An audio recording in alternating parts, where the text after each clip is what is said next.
Hey, welcome back to another episode of the Parker's Pensées podcast. I'm your host, Parker Sedicase.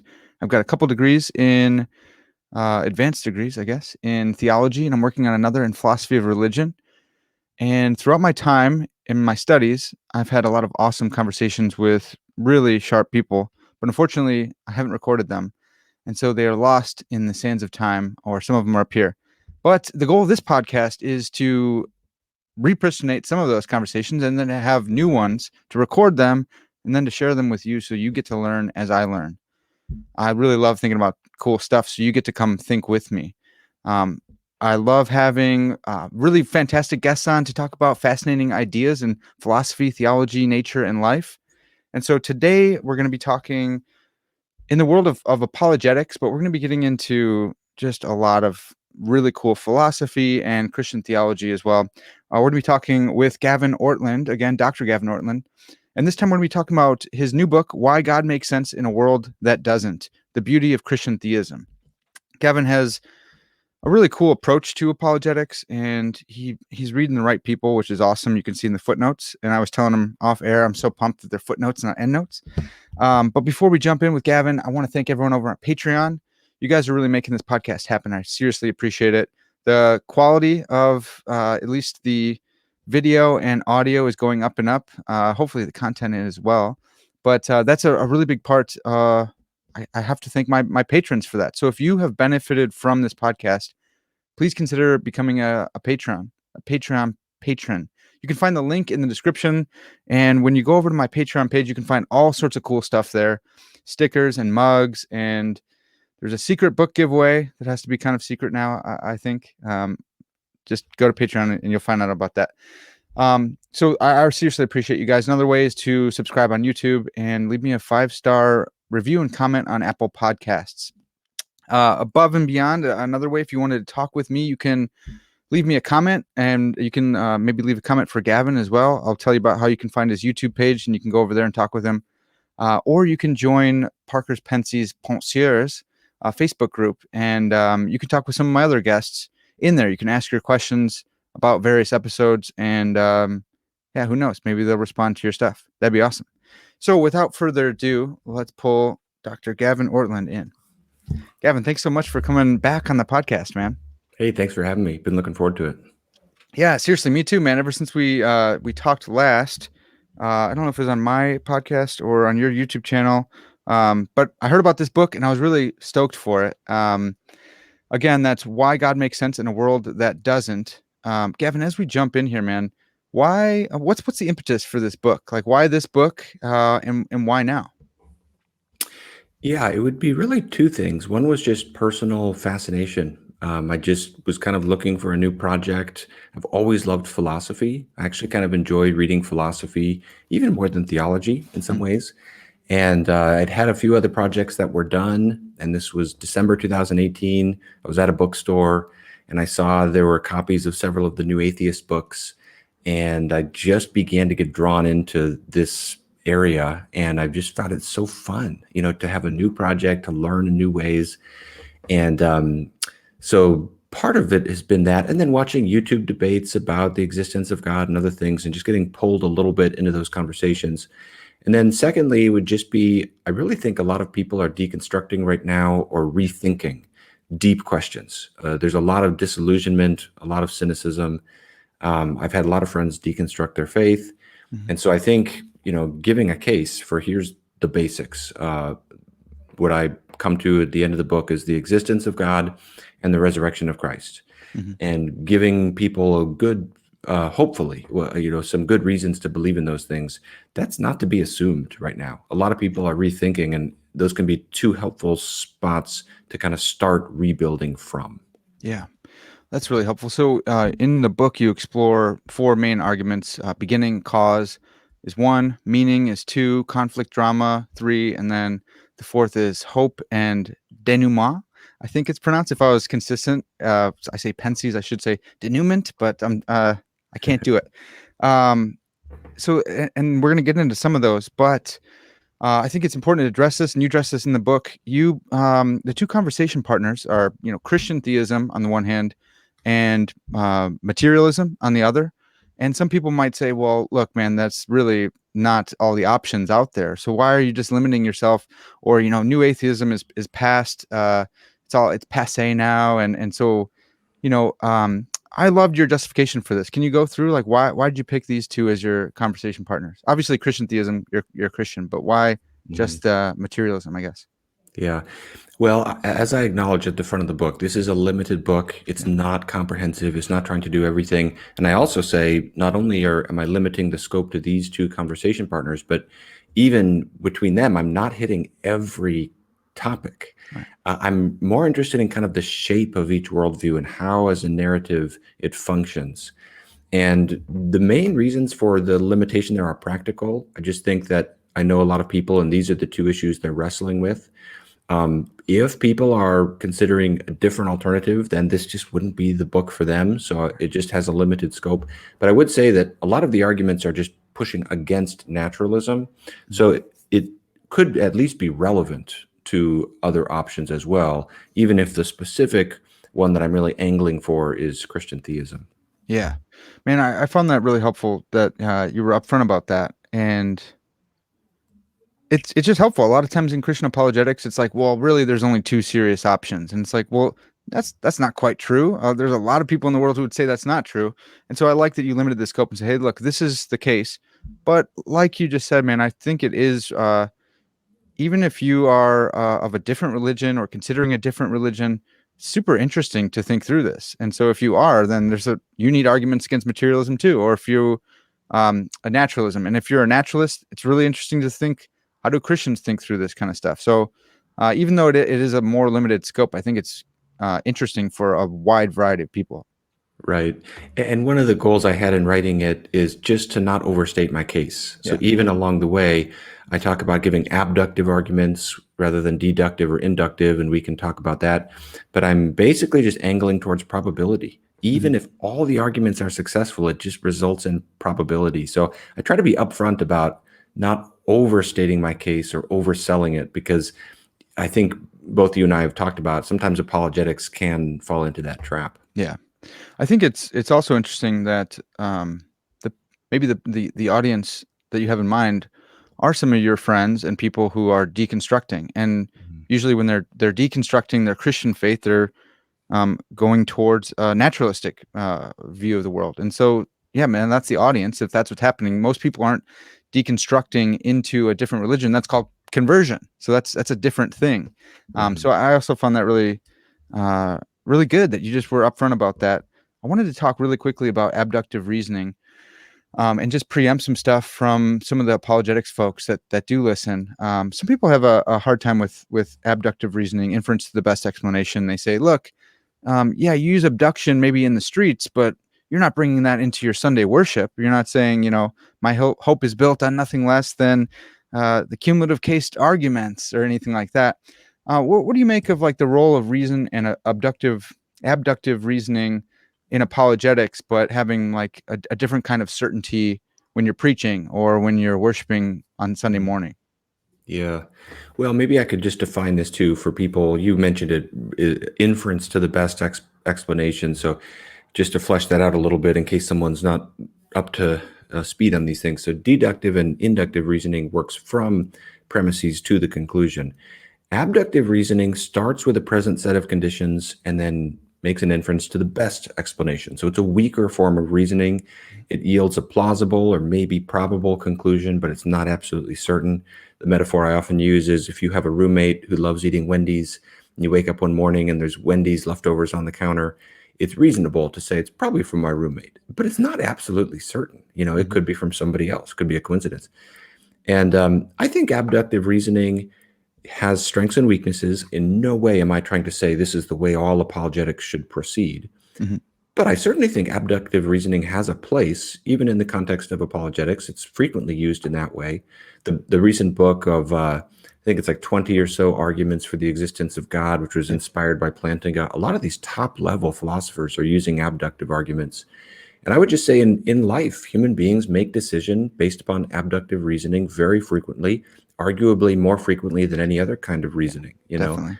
Um, yeah, think of even in serious spheres of life, like a doctor or a diagnostician who's trying to figure out the cure for, or trying to diagnose an illness, a car mechanic who's trying to locate the source of a problem in the car, a jury trying to figure out if someone is guilty or not, whether we trust people. We use abductive reasoning all the time. Now, I do think that certainty can come, like in the context of preaching a sermon.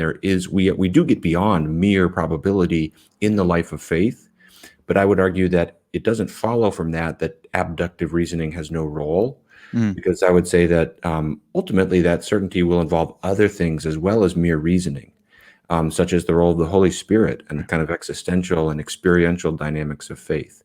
So I would simply maintain this much, that abductive reasoning seems to have a place. yeah, And dude, one that's other one other go thing, ahead, can I go just ahead. one other thing? I think some people actually find it more compelling, because it's a little bit less put you like a deer in the headlights. It's a little bit more invitational and less aggressive. Yeah, I think that's a good point too. And knowing your audience and like, is this gonna, if I come on this strong, are they gonna dig in their heels and not want to hear the truth? Like, I heard someone once say, it's too important to do that. It's too important to be that aggressive. And you think, well, no, I need to stand for the truth. And it's like, man, you want to persuade, therefore, Mhm. knowing the fear of the Lord, we persuade others. That's an important Christian principle of persuasion as well. And I wanted to touch on just a couple more aspects that you focus on in the apologetics before we get in the arguments, including, well, you emphasize narrative and the three transcendentals. Can you explain just how those are playing into your apologetic?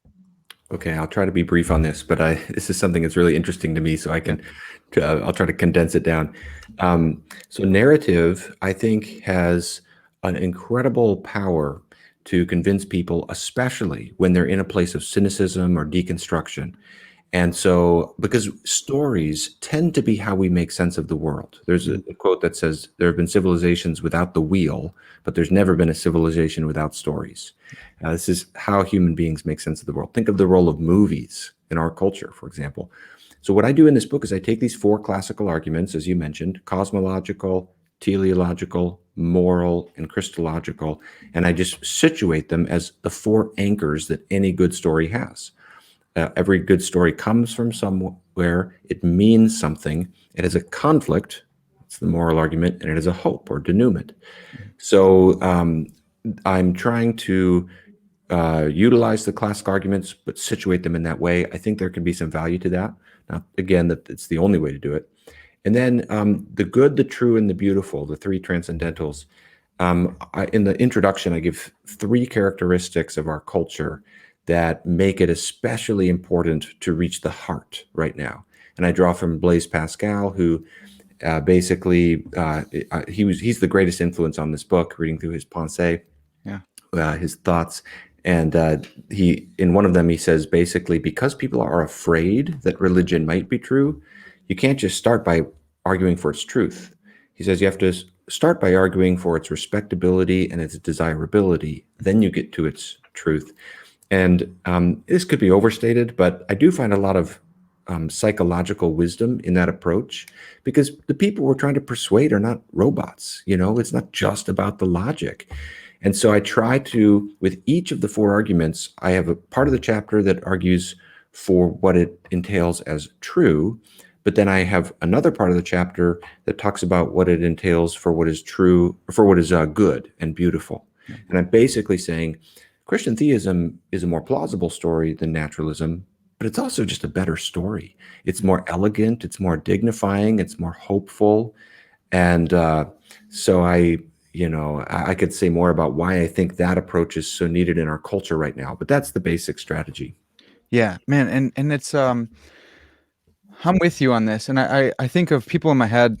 I call them more like they're more like modernists to me, and they're like just the facts, just the truth. And if you focus on this narratival C.S. Lewisian type thing, then you're acting like a postmodernist, and it's not. It's acting like a Christian. We have the four Gospels; they are stories. The whole Christian meta narrative of creation, fall, redemption, consummation, or it's thoroughly Christian to do this. And another thing that's really cool is that the transcendentals, the medieval transcendentals, were focused on a ton. by Christians throughout history. And so I think that's another thing. But then what's cool, what you're doing is you also do kind of some axiology of theism. And I just had philosopher Klaus Cray on to talk about this. And it's this burgeoning field of, hey, we're not looking at the truth of theism. We're looking at the axiology of it. Should you want it to be true, whether Mm. it's true or not? And I thought that was really cool that you do that in this book a lot. And it's like, hey, look, even if this weren't true, you should want this to be true. Oh, but it is true. It's a better explanation of the phenomena we're looking at, like math and music. And so I thought that was really cool, man. That focusing on the transcendentals kind of brings us into cutting edge stuff in philosophy of religion and situates us within the Christian tradition, which is awesome. So this is huge. I really like this book. Yeah. Oh, thanks a lot. Yeah. Yeah. And I totally agree that the idea that focusing on narrative and on the transcendentals is not a postmodern turn or something like that. This is a Yeah. classical Christian approach. In fact, one of the things I'm trying to do in this book is have a theological approach to apologetics. Yeah. I'm trying to retrieve classical categories. And so I'm drawing from Hans Urs von Balthasar and other Christians who have theologically thought about the transcendentals. Yeah. And I mean, the scripture itself comes to us fundamentally as a narrative. And I've often reflected on the wisdom of God in that our Holy Scripture could have been so different. It could Yeah. have been in just one language from one time and a set of like propositions Yeah. or something. Just, yep. Right. But if people are uncomfortable with narrative, we probably need to think more just about classic Christian categories, Yeah. because this is a part of our heritage we can utilize. It could have been, yeah, in mathematical propositions, which apparently are beautiful from a lot of these mathematicians that you quote. But to me, is it's hard to find that beauty unless we're looking at fractals, like our background or something like that. Um, so with that in mind, man, I wanted to cover at least three of the arguments that you make in. I think it's chapter 2 or 3. It's about meaning, and it's Mhm. really cool because in this meaning chapter, you talk about mathematics and music and love, and it's just cool, man. It's not just like this dry semantics. It's like, well, how does mathematics have to do with meaning? So, I wanted to jump in to your argument from math. Can you give us an overview before we jump in on the rabbit trail? Okay, yeah, I know, and this is where I'm with you in just how cool this is, which I didn't expect that. I never enjoyed math growing up, Yeah. and I was totally skeptical that you'd ever be able to build an argument for God from math, even an abductive one. But I was just amazed as I was reading in the philosophy of math, reading about these famous mathematicians. So briefly situating it, this is within the realm of the teleological argument or just instinct to perceive meaning, and specifically transcendent meaning in the world, just like a story has meaning because it has an author. If our Mhm. world has transcendent meaning. So I canvass a broader teleological argument, and then I say, let's look at some specific features of our world and see if they suggest meaning. And the three I look at are math, music, and love. The argument from math basically works like this. I say there are three features of math that are curious on a naturalistic worldview, and that theism, in some respects, Christian theism particularly, though at this book I'm more just looking at something other than naturalism. So Mhm. theism would be a good candidate, but also Platonism and some other options, gives you a better explanatory framework for. So again, I'm not saying this proves that God exists. I'm saying it's a better explanation, a better explanatory framework. The three features of math are its permanence and durability, its beauty, and then thirdly, its applicability to the natural realm, or its usefulness. Yeah. And I say on all three of these, it's really surprising and curious on a naturalistic worldview that we could discover math to be these three things. So we can walk through any of those you want. Yeah, but I want to walk through all of them if we can. I really like the first one is really fascinating to me, because it has to do with the mind of God. And look, if mathematical numbers are real, if they're real objects, if there are such things as mathematical objects, then it's really weird to think that they just exist in some kind of Platonic realm. Like, where is the number one? And philosophy professors will do this all the time. They'll write one on the board and then they'll erase it and go, "Oh my gosh, I just destroyed one." Well, no, I didn't. That was the numeral one, and it was a representative or whatever. There's a trope or something, but the number one is still out there somewhere. And so what I found really cool in your research was that you said, and you give quotes for it too, that most mathematicians are actually Platonists concerning mathematical objects, meaning they believe that they really exist. And I think it was something like 65%, Hmm. which is wild, man. Can you explain, like, okay, so why would being a realist about numbers, I mean, I kind of gave it away, but why would that why would that make more sense on theism than naturalism? Okay, and I'll just define the terms here too, because so mathematical realism is the idea that mathematical truths exist independently of human minds. And Mhm. then Platonism is often used for that as well, though some I've argued that Platonism is a subset within mathematical realism. And it is, so that's not the trend, that's the historic view, going back to people like Plato and Pythagoras and St. Augustine and so forth, that mathematical truths are necessary truths. Mhm. 2 plus 3 equals 5 is true in every possible world. That's not the trend. The trend is against that today. It's trendy to not be to be Yeah. some other non-realist, and there's all kinds of non-realist options. But still, despite the trendiness, the majority view is mathematical realism. So you could summarize this by saying it's like mathematical truths. You're not an architect building them. You're an archaeologist discovering them. And so I walk through these different famous mathematicians who speak of discovering, Roger Penrose, many others who speak of mathematics as an alternate realm or an alternate world. So there's like the material realm, and then there's the mathematical realm. And people, these mathematicians use these fascinating images like entering an ice palace to do Mhm. math, because mathematical truths are so different than the material realm. They're boxy and firm and objective and sort of binding. And the material realm is always in flux. It's not Yeah. like that. So the reason that a thought experiment I like to do to show why it's sort of an odd uh, feature of a naturalistic worldview is if the entire physical universe were to collapse into non-being, would it still be true that 2 plus 3 equals 5? And if so, why?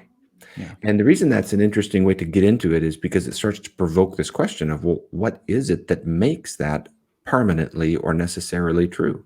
Yeah. And if the physical realm is all there is, then why would a truth like that persist despite the absence of the physical realm? Where would it get that kind of binding nature?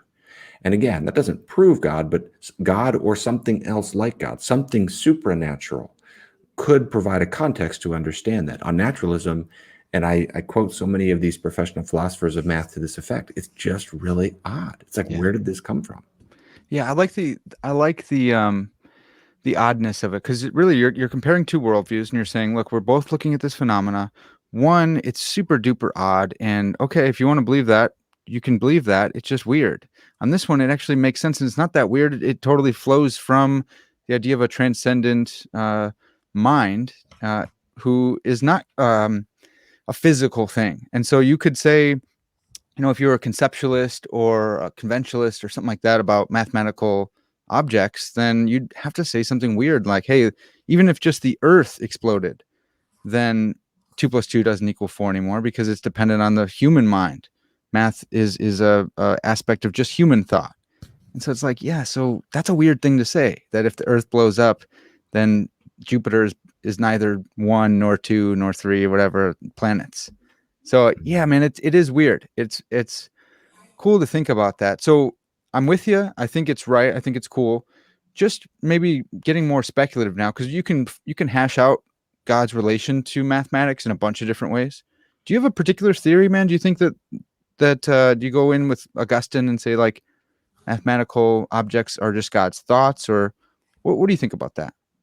Yeah, there have been lots of different views on this, and William Lane Craig, who's a great contemporary philosopher, has a book called God Over All, where he gets into all this. People, if they're interested in chasing this down, could look at that book, would introduce them well to the options here. I'm not dogmatic about this, but Mhm. I incline toward what I perceive as kind of the mainstream pre-modern classical view of ideas or of mathematical truths as the thoughts or ideas of God, Awesome. sustained by God's mental activity.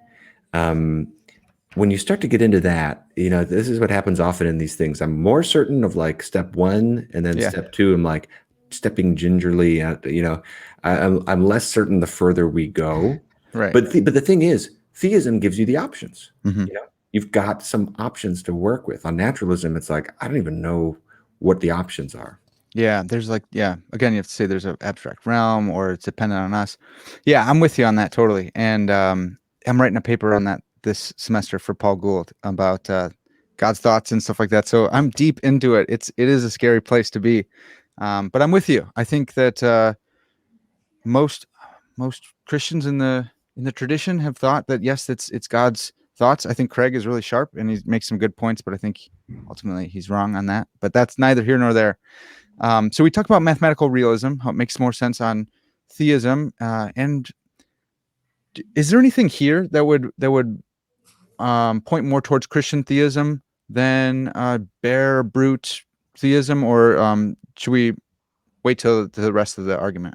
It does. It is interesting. Now, I don't leverage this point as a strong argument to like call someone to make a movement in their Sure. thinking, but I point to it as an intriguing thing to be explored further. The doctrine of the Trinity. Hmm.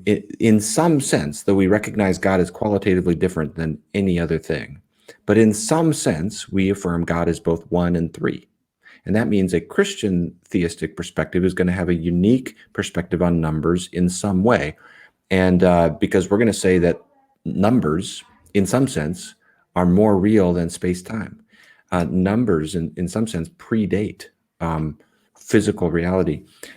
So, and then the historic Christian instinct has been to locate the sort of mental realm of truths, specifically in the word or the logos, so the Yeah. second member of the Trinity. And I've got a quote from Joseph Cardinal Ratzinger, who later became Pope Benedict, about that. So I think it's intriguing to think you could just chalk this down as a point for further exploration. Okay, how are we going to parse this in terms of the doctrine of the Trinity? How will that be relevant? And what unique insights might that yield? Yeah. And this is another virtue of your book is that it's not it doesn't you're not dogmatic about these particular points. It's saying, hey, look, we're comparing two different conceptions of reality. This conception makes more sense of the phenomena than this one does. And then I think it's cool because now people should go and find out, hey, what do you think though? Like, what is God's relation to mathematics? So it draws you, I think Lewis would say, like further in, deeper up, or up, Mhm. further up and deeper in. And so it's really cool, man. It's you're very good with exegesis and research, and I think those probably come from your time as a Christian theologian. But it's cool that you're applying this to modern scientific texts and stuff like that as well. And it's just good, dude. I'm trying not to like flatter you too much, but it's really good. So we got mathematical realism. The second one is beauty, mathematics and beauty, and I was really intrigued by this because I've been hearing this a lot from non-Christians as they talk about math. As I listen to Mhm. different podcasts and talk, like Lex Friedman. Are you familiar with Lex Friedman at all? Not very much, no. Yeah, he's got a pretty popular podcast. It's called the Lex Friedman podcast now, but he is a scientist. He's a artificial intelligence guy, and he talks with a lot of mathematicians, and he just always talks about beauty. And he's got this really monotonal Russian voice, so it's really funny to hear him talk about beauty in one tone. But he talks about beauty in mathematics all the time. So I was totally primed for your chapter where you're talking about mathematics and beauty. But for someone who doesn't think that way, who grew up like you and I, who didn't enjoy math and think of it beautiful, can you help us? Like, why is math beautiful? Why are people thinking that? Yeah, it is very difficult to describe. Maybe the best way to get into this is to describe the experiences and the testimonies of people Mm. who are smarter than all of us. That's right. These Yeah. professional working mathematicians who over and over and over talk about in the context of discovery, or like St. Anselm before he discovered the ontological argument. You can't eat, you can't sleep, you're on the verge of something. And then there's the breakthrough moment, and there's this sense of ecstasy. And then there's this sense of transcendence that often comes with it. A lot of mathematicians speak of discovering mathematical truths as not only breaking into an alternate realm, Yeah. but breaking into an alternate realm that seems to convey some sense of transcendence or significance or beauty. Yeah. And, one of these mathematicians I'm quoting is talking about, he tries to give criteria for beauty, and he talks about just the proportions. He talks about the degree of strangeness in a mathematical formula, which is interesting. That's got to be a little weird to be beautiful. And he talks about the wide-ranging applicability of it. So one of them talks about the Pythagorean theorem, a squared plus b squared equals c squared. He talks about how it's so simple, but it applies so broadly. Mhm. And he considers that a feature of beauty. It's very hard to convey. It's kind of like saying, well, why is music beautiful? Uh, Very hard to describe that. But at the top level of math, people often experience that. Maybe some of us, maybe even at lower levels of math, could have some context for that, where we see that something just seems fitting mhm. in some way, or it's surprisingly applicable in some way, Yeah. or just something about it is pleasing to discover. And again, here, the reasoning is modest and soft, and it's abductive, and just saying, okay, again, a curiosity on naturalism. It's like, wow, interesting. It seems like I use the metaphor of an invisible castle rising up around us. You Yeah. can't see it, but it's there. Just like, it's like, wow, there's all this invisible truth around us we can like discover. Where did it come from? But in a theistic worldview, you can at least wonder about this. Maybe this is one avenue through which the supernatural realm, we're sort of accessing it, or Yeah. it's touching our world in some way, just like I argue after this with music. And for people who have tasted the vividness of discovery of truth, whether mathematical or other, I personally do find that a pretty compelling framework for understanding that experience, for why it is so exciting. It's also just a lot more of an exciting framework. It's a lot more of Mm. an interesting framework. It opens up the possibilities, arguably. So, yeah, so the argument there just kind of turns upon the recognition of the beauty and then the posing the question of, well, what's the best way to understand this? And it sort of is just, again, the modest reasoning, we're just saying, it just seems very odd on naturalism. It seems very curious. But if math is the thoughts of God, well, that would kind of make sense of that experience. Yeah. And to go back to the transcendentals, that like we can talk about them separately, but truth is beautiful and good, and goodness is the true, and it is, and so they're like three perspectives on one another. And so uh looking at God, who those seem to be attributes of God, yeah, it wouldn't be as surprising to say math is beautiful because math is good and true, and it tells us. I think there is something to that I've appreciated about math, and like you, I've got into the philosophy of math, and I love thinking about that, but just don't ask me to do a lot of equations or anything like that and actually do the math.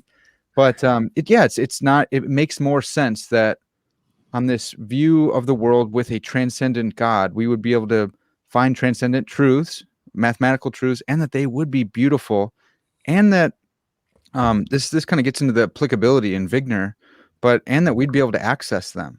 Hmm. And so I think that's interesting too. Can you talk about like our access to mathematical truths? Yeah, this is one of the things that Roger Penrose talks about a lot. He's got the three realms of reality. He talks about the Platonic realm, the mathematical realm, the mental realm, so consciousness. This is another very intriguing thing to wonder about on a naturalistic worldview, is consciousness, totally separate thing. Yeah. And then the physical realm of objects.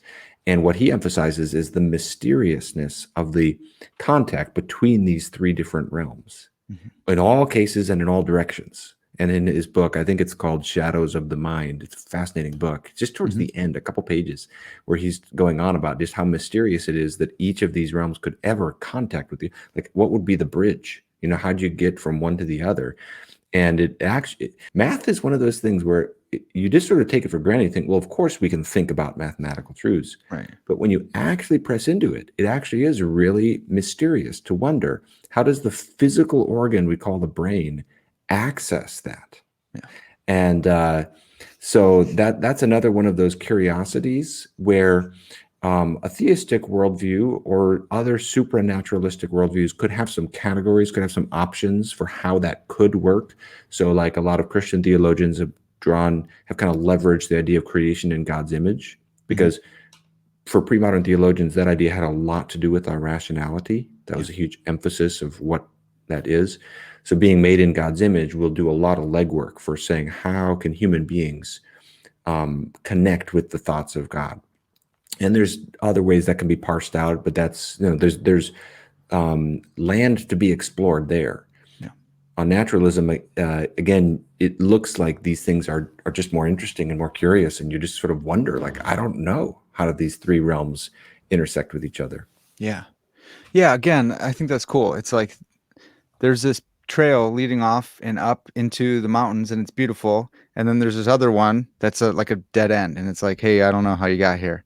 And that's not to, again, I don't want to overstate my case or get out over my skis, but it's like one of these makes better sense of this. And yeah, I think the image of God like totally makes sense. God made us to think His thoughts after Him, and if the truths of mathematics are God's thoughts, then it would make sense whether He pre-programs them in or allows us to abstract them out of creation. We look at two apples and we see that or something.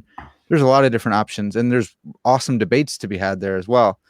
Um, but that's over on one side of the story.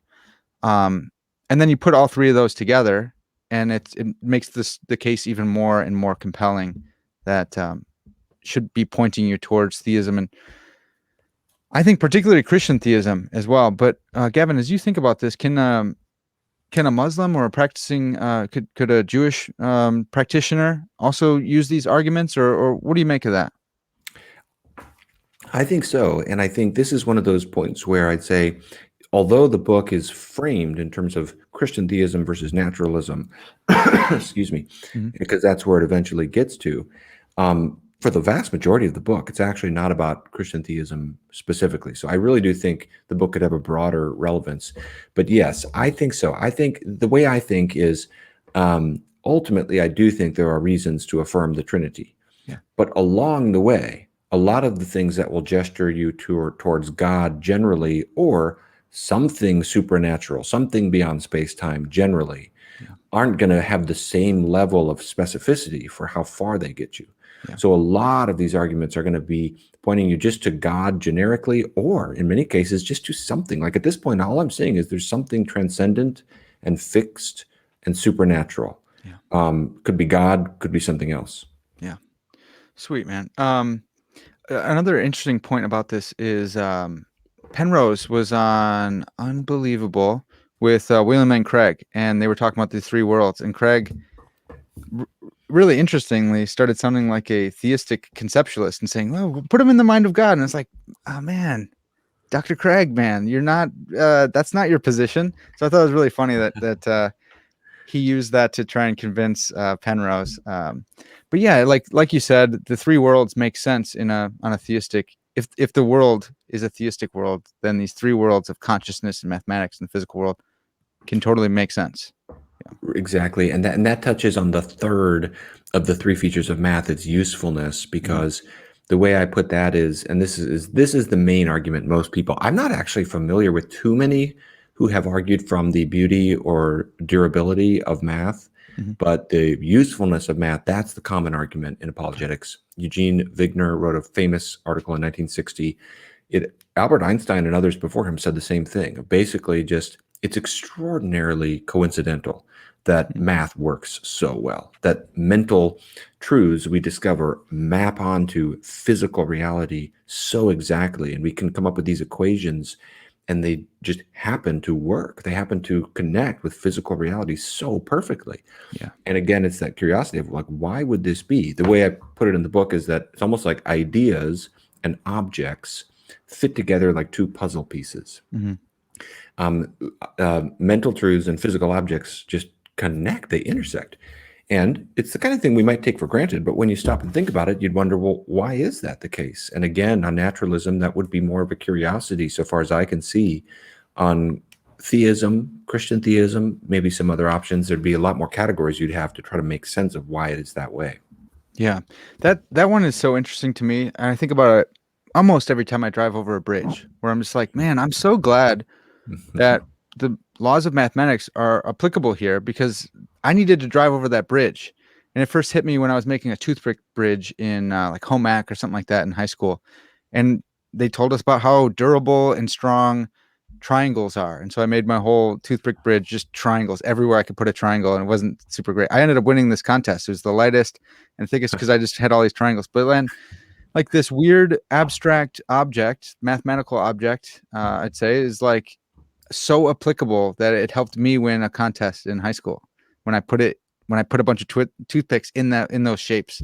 So yeah, it is really fascinating and gives you like a sense of awe and wonder that the world is this crazy place, and it's easy to take it for granted, but it's also it's fantastic when you can take the time to think about it, how crazy the world actually is.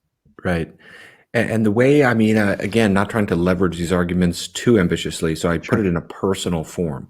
For me personally, what Mm, it has resulted in is that I think a Christian theistic way of looking at the world uh, has greater allowance for elegance in yeah. what we perceive in the world, because we're able to see, I mean, if you believe in a kind of high view of math, you're a mathematical realist, you're open to the possibility of mathematical truth being an avenue of transcendence.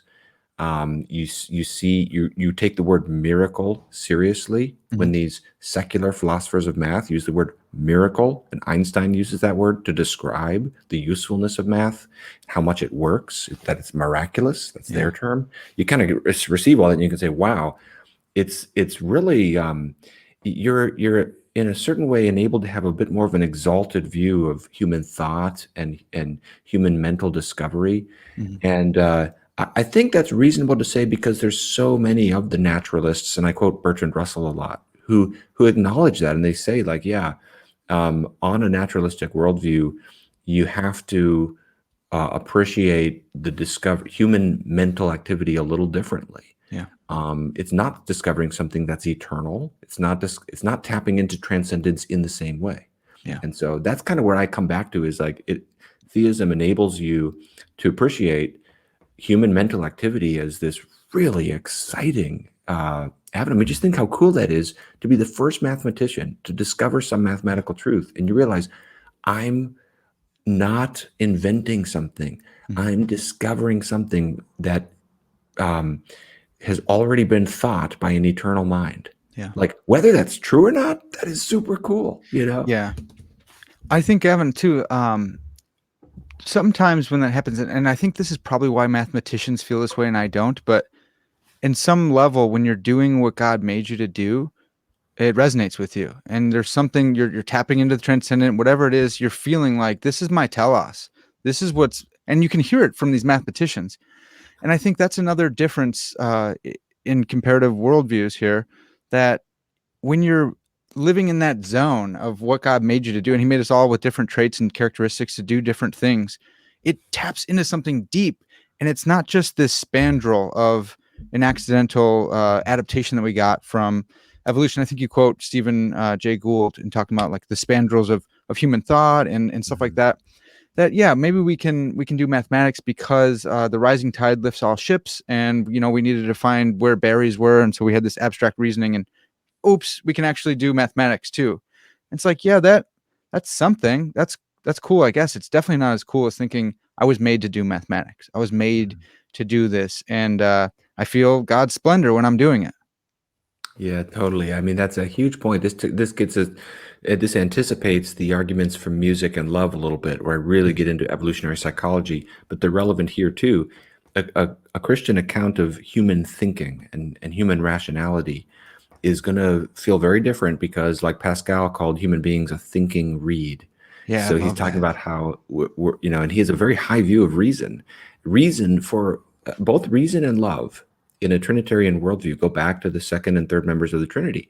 Many theologians have spoken of the second member as the reason of God, the third member of the Trinity as the love between the Father and the Son. Mhm. And obviously, we want to be careful not to assume that our usage of those terms maps onto God precisely. But it's an exalted view of human thought. It's not just an evolutionary spin off that because animals were trying to survive, we sort of built up these mechanisms, and as a byproduct, now we can do other things. Yeah. That's what it is on an evolutionary framework, if evolution is all you have. Yeah.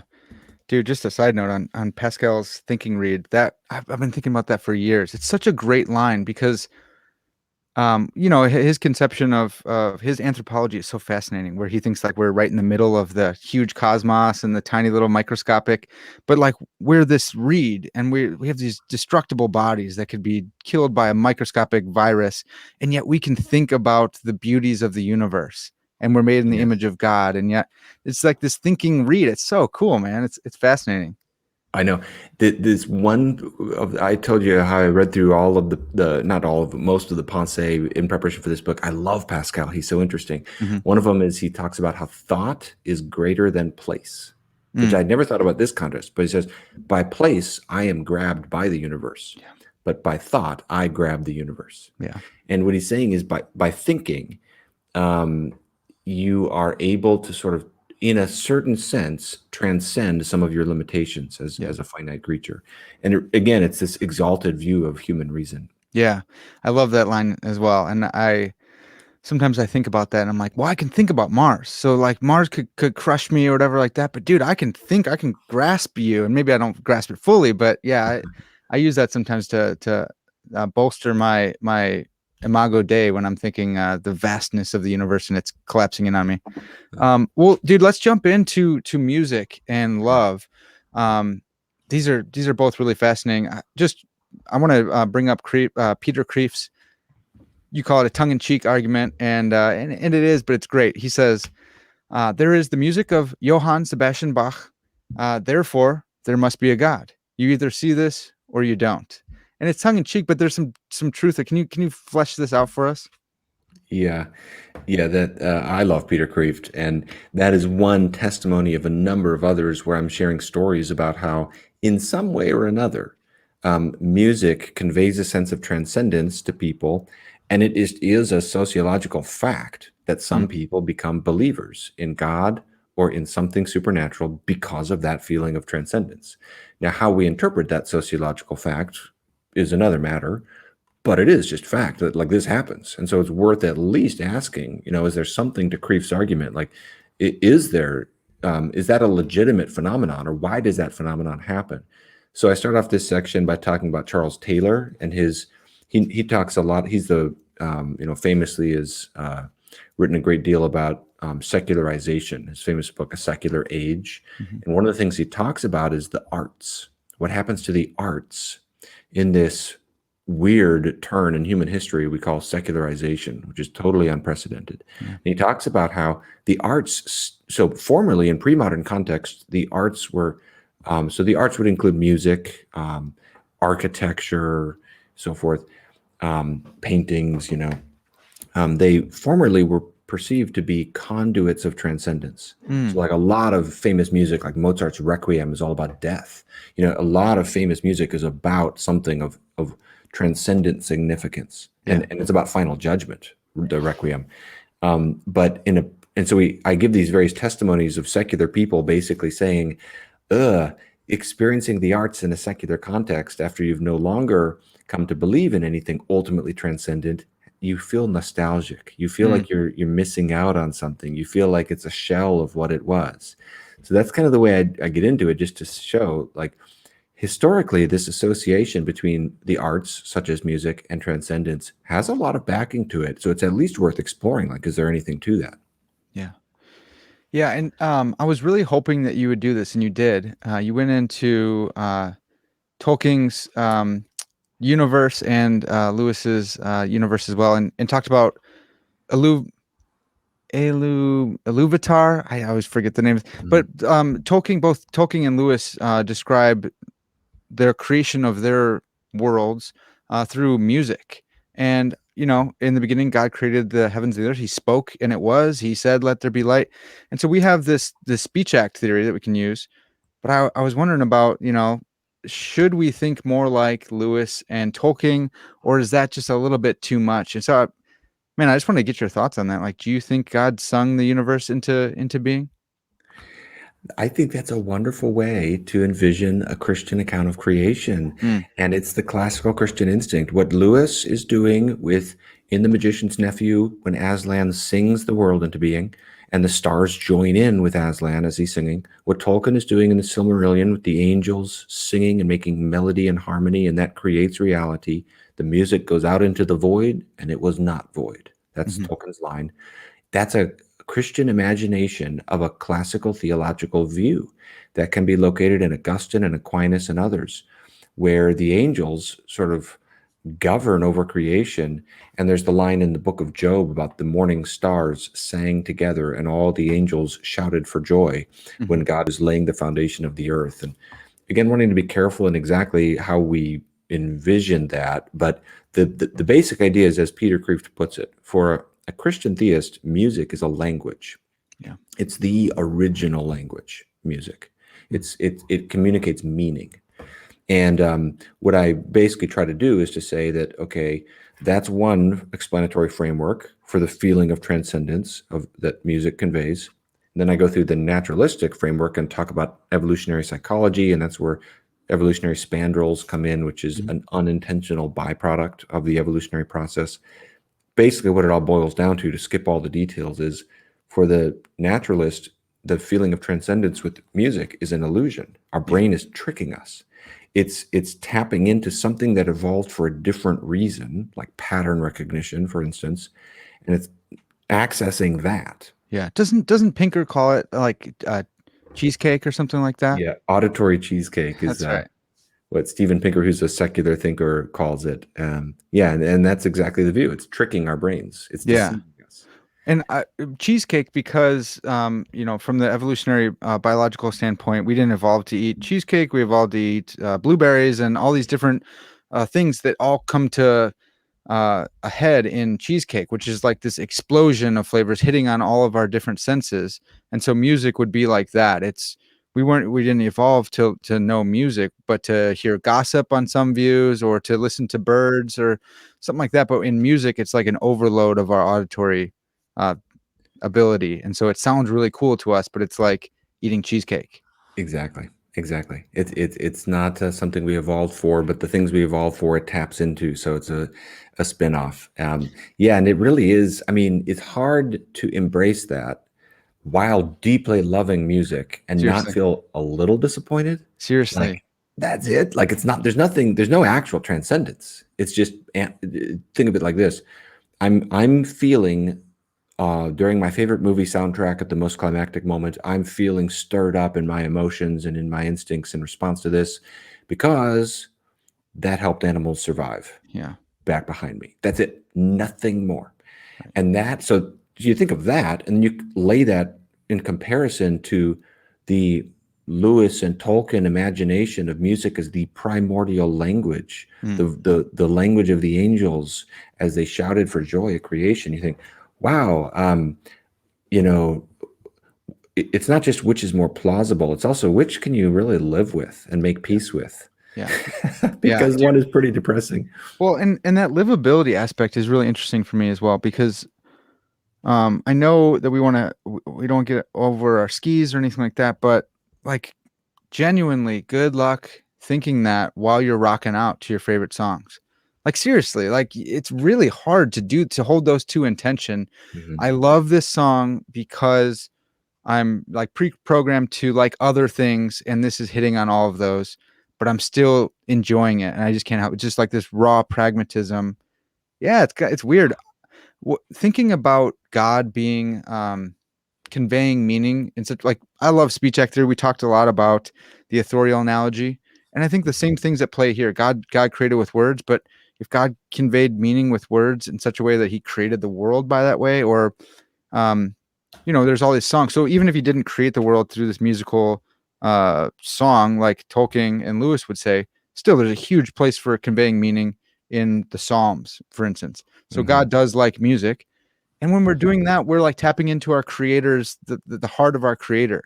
We're conveying meaning like we were designed to do, like the thing in which the person in which we've been made to emulate and to image. And that's awesome, dude. It gets me so fired up. Like it's really cool. It kind of makes me think like about the objectivity of beauty in music, and if some songs are just objectively not beautiful. Mhm. And it's speculation, man. But do you have any thoughts on that? Is there some music that conveys meaning better or more beautifully than others? Yes. I this is something I get into a little bit in the chapter about this whole question of musical meaning. Yeah. How does this work? Because this is something philosophers of music really puzzle over, and it's a major question. It's like what people notice is music does seem to have this ability to convey meaning. Hmm. Um, and it seems to convey meaning in a non-representational manner. So music that doesn't have lyrics can communicate emotions without any lyrics or words. Music somehow communicates. I think it was Felix Mendelssohn, who's a musical composer, and he said, to me, music is a more precise language than words Mm. and letters. And so he's basically saying music. So, for example, music can feel triumphant. Music can feel melancholy. Yeah. Music can convey emotions. It can convey things that people understand. But philosophers really puzzle over how does it do that? Yeah. And again, it seems to me that theism is the kind of worldview that's going to give you some options to start to parse that out, to start to explain that, to start trying to get that. Whereas naturalism, this is going to be more curious. Again, I was skeptical that a good argument could be made here, but the more you get into it, the more you start to realize this whole issue of musical meaning is actually really complicated and really interesting. And you really do sort of wonder, like, how does it have this ability to communicate so powerfully? Yeah. And again, on a theistic perspective, it makes total sense because music is a language. Yeah. On a naturalistic worldview, you could come up with some explanation, but it looks like it's gonna be a little more curious. And from my vantage point, you're gonna be a little more hard pressed for what you're gonna come up with. Yeah, and I think another virtue of this approach of comparative worldviews here is that, look, if you want to take music more seriously, then come on over on this side. Like, if you want to be able to do that, if that's something that you enjoy, if you want to take mathematics more seriously, if you want to, or as seriously as you already do take them, right? So maybe you already love math, maybe you already love music. Most people love music, and then just bringing up, hey, look, you got a problem here because your love for music doesn't make as much sense on your naturalistic, um, presuppositions. Like it makes more sense over here. And so let go of one, but let go of the naturalism and hold on to your love of music. That's a really good thing. And from our perspective, that's something that images God. Like, you are bearing witness to the creator of your soul when you say that music is good. Maybe even if Pearl Jam is good. I don't know. That's still up for debate. Yeah, the fierce debates will be in which music conveys transcendence. That's right. That's right. Yeah. Roger Scruton. I love Roger. It's kind of cliche to like Roger Scruton if you're a Christian, but he's awesome. He's the man, and he's like, it's classical. It's classical music and classical architecture. Gavin, I wonder if we could just jump in. Maybe you could just wave at the argument from Love. It's been getting a little bit more play than the others, and so I wanted to spend more time on math and music. But how about Love on a Christian worldview, or a Christian theistic worldview, or theism, instead of on naturalism? Yeah. This is another one of those things where these abductive arguments, a way they could be framed is kind of like not a like, here's the premise, and I'm going to show you why you must go to the conclusion. Yeah. But it's more like putting it like this, like, look at the things you already assume. Look at the Hmm. things you already believe. These things are really curious. It almost feels like you're borrowing from a theistic worldview in these values, Right. because love, like music, it will be explained reductively by evolutionary psychology on a naturalistic worldview. It's just about what helped animals survive. And Hmm. it really is a pretty dark and grisly tunnel to start walking down if you chase that down to its full implications for what that means for your children, for the people you love the most. That is tough. I mean, that really starts to sting if you really chase down the implications, because you realize the feelings of transcendence and significance and meaning that we associate with love Mm. are also illusory. They're a deception. They just helped animals survive. That's why you have those feelings, and that's brutal. It's a brutalizing thing. So the way I sum it up is to say theism or some other supernaturalistic alternative might enable you to live more comfortably within your own humanity. Hmm. Naturalism is going to start to make you question your deepest instincts, that meaning, love, rationality, music, these things, I have to kind of question, like, how are these triggering me? Is this tricking my brain because of my evolutionary history? So I start off this whole section by quoting Frozen 2 because I have a I did five-year-old see daughter. that, man. That was wild. And it's just one example of how common it is for human beings to intuit that love is significant, because there's the scene where Olaf is melting away. And actually, there's some interesting philosophy in Frozen 2, actually. But the song earlier had explored kind of themes of permanence. Does anything really stay permanent? And Olaf says, I found out something that is permanent: love. Hmm. And then he melts away. And I just draw attention to that's like extremely common in music and movies. We Yeah. just have this sense that love matters. Hmm. But again, the way Jerry Walls summarizes it is, in either worldview, you either have death is stronger than love, or love is stronger than death. Hmm. And it's an either or, so far as I can see. Yeah. Yeah, I really like that, man. And I think when it comes to love too, we can start making a stronger case for like a Trinitarian theism.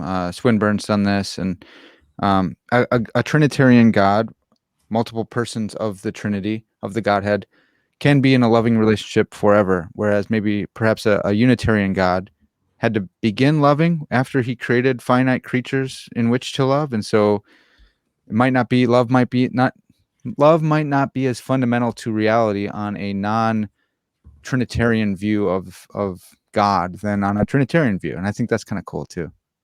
Yeah, totally. Yeah. Again, it goes back to the way theologians have spoken of the second and third members of the Trinity at times as not just the Son and the Spirit, but at times the Word Mm, and love. yeah, Um, and there's a whole world to explore there in terms of just, um, again, thinking of some aspects of our creation as pointers. yeah, Why do we tell stories like the story The Beauty and the Beast? The whole point of the story Beauty and the Beast, if you think about it, is fascinating. It's that love overcomes death. There's something in the human heart that longs for that. That's why we tell stories about that.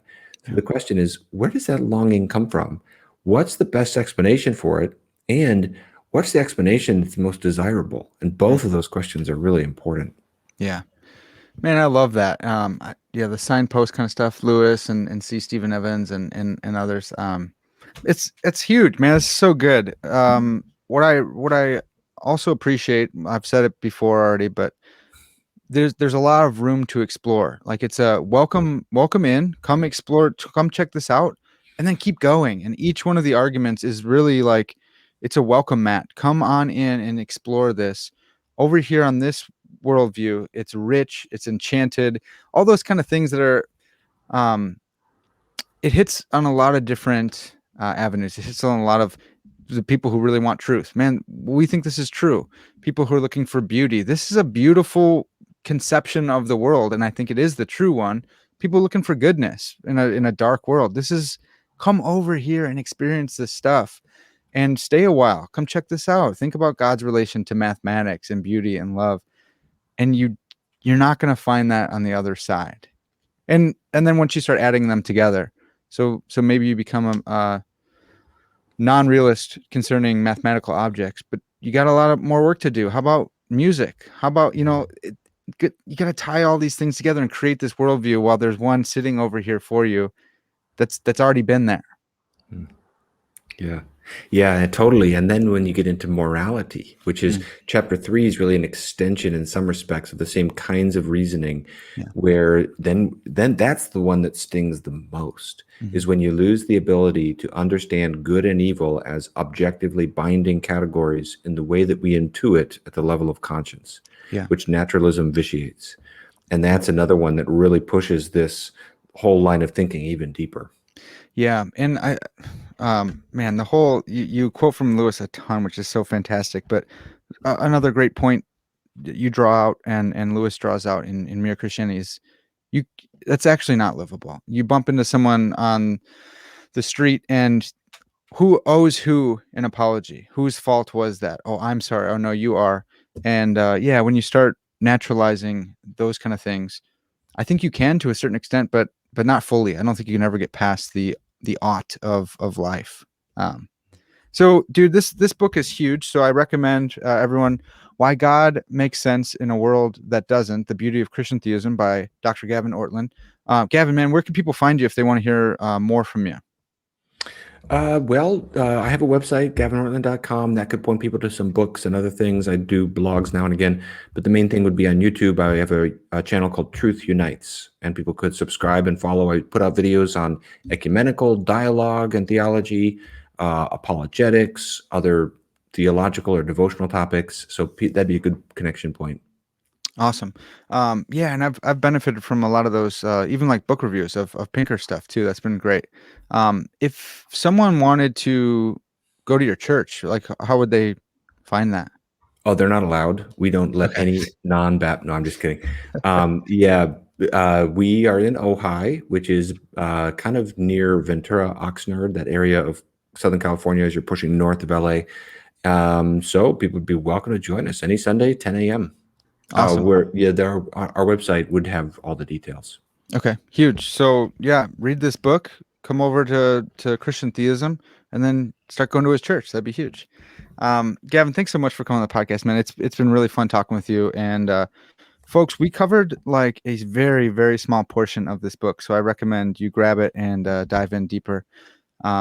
Thanks again, Gavin. This has been Parker's Pensées, and as always, all glory.